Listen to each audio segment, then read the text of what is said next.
அன்பான மக்களே, நாளைக்கு மகாநதி ப்ரோமோ எல்லாருமே எதிர்பார்க்குற மாதிரி இந்த ப்ரோமோ தான் வரப்போகுது, இந்த சீன் தான் வரப்போகுது அப்படின்னு நான் நினைக்கிறேன். என்னன்னு சொல்லி பார்த்தீங்க அப்படின்னா, இப்போ வந்து இந்த பிக்சர்லாம் வந்து நமக்காக கொடுத்துருந்தாங்க இல்லையா, அதுக்கு வந்து இந்த பிக்சர்லாம் வந்து சீனில் வைக்கிறதுக்காக ஸ்பெஷலாக வந்து நம்மளோட டைரக்டர் எடுக்க சொல்லியிருக்காரு இவங்களை.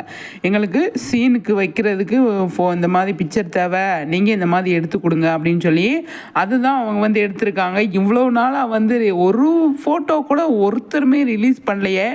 இப்போ வந்து என்னடா சீனில் வந்தாலுமே வந்து ரிலீஸ் பண்ணியிருக்காங்களே அப்படின்னு சொல்லிட்டு பார்த்தா, இது வந்து இவங்க 2 பேருமே வந்து சீன், அதாவது டைரக்டர் வந்து எங்களுக்கு தேவைப்படுது, நீங்கள் எடுத்து கொடுங்க, எடுத்து வைங்க அப்படின்னு சொல்லியிருக்காங்க. அதனால் வந்து அவங்க எடுத்து வச்சுருக்காங்க. இப்போ இதே காஸ்டியூமில் வந்து இன்றைக்கி இப்போ இன்னொரு காஸ்டியூம் இருந்தது இல்லையா, இதே பிக்சரில் இன்னொரு பிக்சர் வந்தது இல்லையா, அதில் வந்து இந்த காஸ்டியூம் கூட இன்னும் வரல, டெலிகாஸ்ட் ஆகலை. அதுக்கு முன்னாடி இன்னொரு காஸ்டியூம் போட்டிருந்தாங்க இல்லையா, செக்குடு, அந்த காஸ்டியூமில் வந்துட்டு விஜய் இருக்கார். இந்த டைம் இருக்கும் போதே வந்து விஜய் அதாவது குமரனோட கடைக்கு வராரு. அதே காஸ்டியூமில் தான் காவேரி இருக்காங்க. அதுலேருந்து நமக்கு நிறைய சீன்ஸ் நாளைக்கு வர்றதுக்கு நிறையவே சான்ஸ் இருக்குது, ப்ரொமோ வர்றதுக்கு நிறையவே சான்ஸ் இருக்குது. இப்போ குமரன் பிரச்சனையில் மாட்டிக்கிட்டாரு. இப்போ அதுலேருந்து அவரை எப்படி சரி பண்ணுறது அப்படிங்கிறத வந்து விஜய் யோசிப்பார். கண்டிப்பாக அதை தான் யோசிச்சுட்டு இருக்காரு. அதுக்கான இதை கண்டுபிடிக்கிறதுக்காக இப்போ விஜய் வந்து வந்திருக்காரு இல்லையா. இப்போ விஜய் வந்து குமரன்கிட்ட வந்துட்டார். குமரன் வந்து என்ன பண்ணலாம் ஏது பண்ணலாம் அப்படின்னு 3 பேர் டிஸ்கஸ் பண்ணும்போது அந்த இடத்துல வந்து கண்டிப்பாக வந்து கடையை சரி பண்ணிடுவாங்க. அது எந்த இதுவுமே கிடையாது. இப்போ கார்பெண்டர் கூட வந்துருவாருனே, நீ கவலைப்படாதனே அப்படிங்கிற மாதிரி வந்து நிவின் சொன்னார் இல்லையா. அதனால வந்து கண்டிப்பாக அந்த பிரச்சனை வந்து முடிஞ்சிடும், கடையை வந்து சரி பண்ணிடுவாங்க. அப்போ பசுபதி என்ன பண்ணலாம், எங்கே இருக்கார், என்னாச்சு அப்படின்னு கேட்கும்போது பசுபதி வந்து அவர் தலைமறைவாயிட்டு ஆயிருப்பார். அவர் வந்து விஜய் நம்ம இந்த மாதிரிலாம் பண்ணிட்டோம், விஜய் கண்ணில் பட்டோன்னா நம்ம அவ்வளோதான் காலி அப்படிங்கிற ஒரு மைண்ட் செட்டுக்கு அவர் வந்து வந்திருப்பார். அதுதான் வந்து இப்போ 3 பேர் டிஸ்கஸ் பண்ணி பேசுகிறாங்க. அந்த காஸ்டியூமில் வந்து இருக்கிறப்போ இன்னும் நிறைய சீன்ஸ் எடுத்திருப்பாங்க அப்படின்னு தான் எனக்கு தோணுது.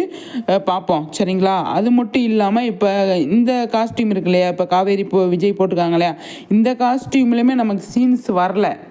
ஒரே ஒரு சீன் தான் வந்திருக்கு. நமக்கு வந்து விஜய் வந்து கோபமாக வந்து பசுபதியை தேடி போனது, அதாவது வீடு பூட்டி இருக்கும், அங்கே போயிட்டு கார் முன்னாடி நின்றுட்டு பயங்கரமாக டென்ஷனில் வந்துடுவார்ல, நைட் சீன். அது வந்து அந்த ஒரு சீனுக்காக அதை போட்டிருக்காரு அப்படின்னா அது கண்டினியூவாக வர்றதுக்கு நிறையவே சான்ஸ் இருக்குது. அது எந்த மாதிரி வருது அப்படிங்கிறத நம்ம அதை வெயிட் பண்ணி தான் பார்க்கணும்.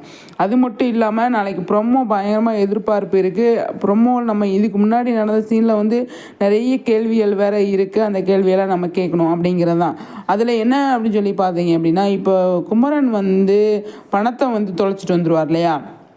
எந்த பணத்தை, 30 லட்சம் காவேரியோட பணத்தை வந்து தொலைச்சிட்டு வந்தோடனே அப்போ வந்து காவேரி வந்து அக்கறையோடு வந்து கேட்பாங்க. என்ன கேட்பாங்க, நீங்கள் உங்களுக்கு ஒன்றும் பிரச்சனை இல்லை மாமா, நீங்கள் சேஃபாக தானே இருக்கீங்க, பணம் போனால் போட்டும், நீங்கள் கவலைப்படாதீங்க, நீங்கள் தான் முக்கியம், நீங்கள் சேஃபாக இருந்தால் எனக்கு அது போதும் அப்படிங்கிற மாதிரி வந்து காவேரி அந்த டைம் வந்து அப்போ பேசியிருப்பாங்க.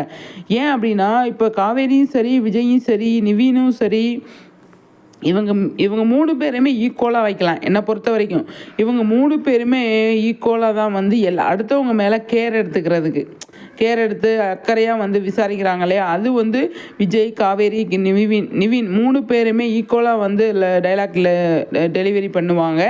அது மாதிரி இருக்கும்போது இப்போ காவேரி வந்து நம்ம குமரன்ட்ட கேட்கவே இல்லை, மாமா பசுபதி இந்த ஃபோனெல்லாம் வந்து உடைச்சிருக்காரே, இவ்வளோ பிரச்சனை ஆயிருக்கே, உங்களுக்கு எதுவும் ஆகலையே மாமா, என்னாச்சு, நீங்கள் உங்களுக்கு நல்லா தானே இருக்குது, நீங்கள் ஏன் சேஃபாக தானே இருக்கீங்க, உங்களுக்கு ஒரு பிரச்சனை இல்லையேன்னு சொல்லிட்டு காவேரி கேட்கவே இல்லை. சடனாக வந்து குமரன் அதாவது விஜய் கால் பண்ணிட்டாங்க, வீடியோ கிடைக்கலன்ற அப்செட் ஆகிட்டாங்க.